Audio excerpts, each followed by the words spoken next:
안녕하세요. 지난 영상에서는 대한민국 평균 연봉에 대해서 살펴봤습니다. 누군가는 연봉을 많이 받는 사람이 생각보다 적다고 할 수도 있고, 누군가는 현재 본인 연봉에 대해 만족했을 수도 있을 것 같습니다.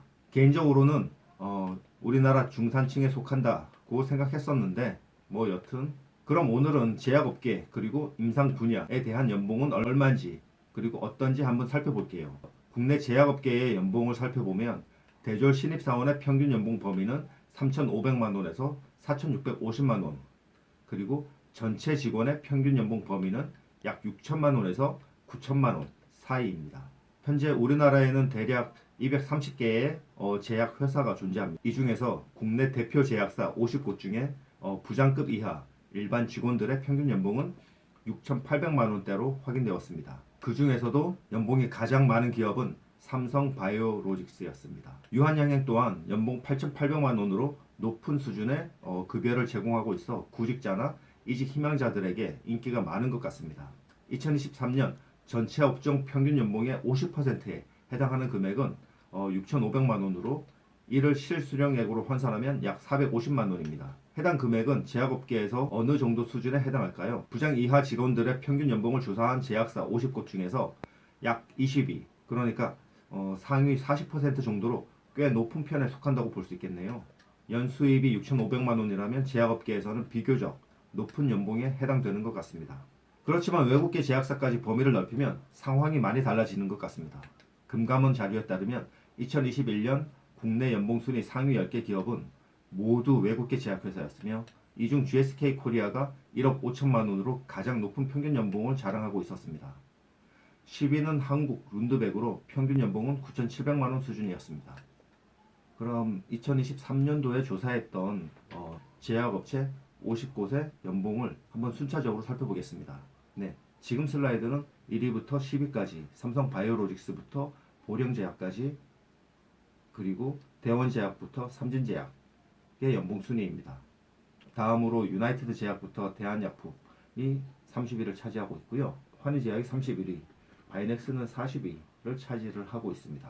41위는 콜마, 42위가 휴젤이 요즘에 좀 많은 관심을 받고 있는데 휴젤이 2022년도에는 42위였습니다.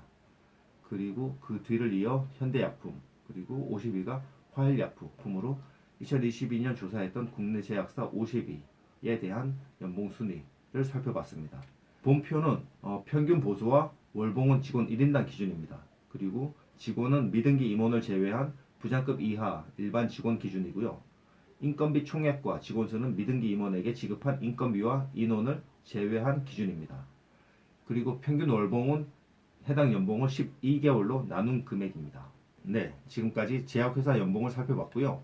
그러면 CRO는 어떤지 살펴볼게요. CRO에서의 급여는 경험 수준, 근무 위치, 회사 크기 등 여러 요인에 의해 영향을 받을 수 있으며 경력이 증가함에 따라서 급여 인상률이 높아지는 경향이 있습니다. CRO는 전 세계적으로 1000개 이상이 있습니다. 그리고 한국임상시험산업정보통계집에 따르면 한국에는 총 65개의 CRO가 설립되어 있고 이 중 45개는 국내 기업이 그리고 20개는 외국계 기업이 운영하고 있습니다.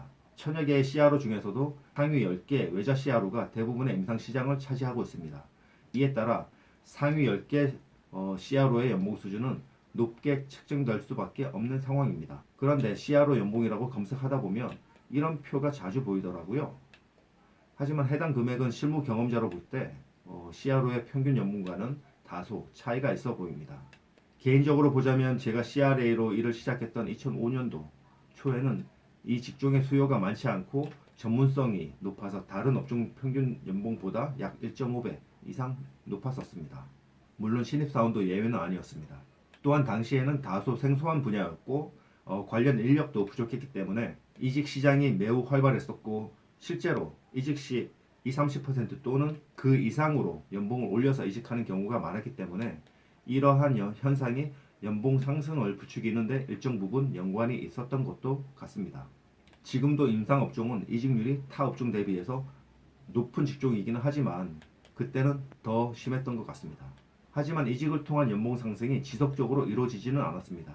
임상업계 내부적으로는 인건비 부담으로 인해 자체적으로 이를 개선하려는 움직임이 일어나기 시작했던 것 같아요. 예를 들어 많은 이직 횟수를 보이거나 경력 대비 높은 연봉을 받고 있는 경우에는 이전보다 이직이 더욱 어려워진 것 같습니다.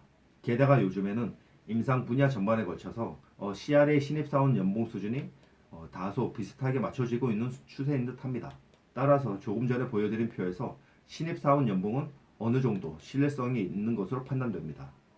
하지만 임상 경력직의 경우에는 비율로 특정할 수는 없지만 임상 경력과 회사의 규모에 따라 경험이 많을수록 더 높은 급여를 받을 가능성이 훨씬 더 많은 것 같습니다. 그럼 제약 및 임상업계에 대한 연봉 이야기를 마무리하면서 페이랩에서 볼 수 있었던 임상 직무별 급여 범위를 보여드리며 저는 여기서 마치겠습니다. 오늘의 요약 두 문장입니다.